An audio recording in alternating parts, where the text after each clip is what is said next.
యశో వాళ్ళ అమ్మ అయితే కారులో వెళ్తూ ఉండగా తనకి హార్ట్ అటాక్ అయితే వస్తూ ఉంటుంది. ఇంతలో అక్కడ ఉన్న యశో వాళ్ళ అమ్మ అయితే, "శివయ్య, నా బిడ్డకు పెళ్లి అయ్యే వరకు నన్ను బ్రతికించు చాలు. నా కోడల్ని నా కళ్ళారా చూసుకోనివ్వు. వాళ్ళిద్దరిని సంతోషంగా ఉన్నంత వరకు నన్ను బ్రతికించు చాలు" అని చెప్పేసి అయితే కారులో నుండి కిందకి పడిపోబోతూ ఉంటుంది. ఇంతలో అటువైపుగా వస్తున్న పద్మావతి అయితే తనని చూసి మేడం మేడం అని చెప్పేసి అయితే లేపుతూ ఉంటుంది. తను ఎంతకీ లేకపోవడంతో తనని అయితే హాస్పిటల్కి తీసుకొని వెళ్తూ ఉంటుంది. ఆ మేడంకి హార్ట్ అటాక్ వచ్చినట్టు ఉంది. మీరే ఎలాగైనా బ్రతికించాలని చెప్పేసి అయితే డాక్టర్కి చెప్తూ ఉంటుంది. ఇంతలో అక్కడ ఉన్న డాక్టర్ అయితే తనని ఎలాగైనా బ్రతికించాలని చెప్పి చెకప్లు చేసి తనని అయితే బ్రతికిస్తూ ఉంటుంది. ఇంతలో అక్కడికి యశో అయితే వచ్చి, "అమ్మ, నువ్వు బాగానే ఉన్నావా? ఎలా ఉన్నావు?"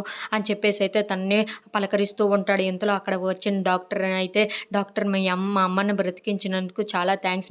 మీరు కానీ లేకపోతే మా అమ్మ ఏమయ్యేదో" అని చెప్పేసి అయితే తనకి చేతులు జోడించి చెప్తూ ఉంటాడు. ఆ మాటలు వినగానే అక్కడ ఉన్న డాక్టర్ అయితే, "ఈ సమయానికి తీసుకొని వచ్చి ఇక్కడ హాస్పిటల్‌లో అడ్మిట్ చేసింది తనని అభినందించండి" అని చెప్పేసి అయితే అక్కడ ఉన్న పద్మావతి వైపు చూస్తూ చెప్తూ ఉంటుంది. ఆ మాటలు వినగానే అక్కడ ఉన్న యశో అయితే, "ఏంటి, మా అమ్మని కాపాడింది పద్మావతియా?" అని చెప్పేసి అయితే అనుకుంటూ ఉంటాడు. ఇంతలో అక్కడికి వచ్చిన పద్మావతిని చూసి, "పద్మావతి, మా అమ్మని కాపాడినందుకు చాలా థ్యాంక్స్. నీకు రుణపడి ఉంటాను" అని చెప్పేసి అయితే అంటూ ఉంటాడు. If you like this video, please like, share and subscribe.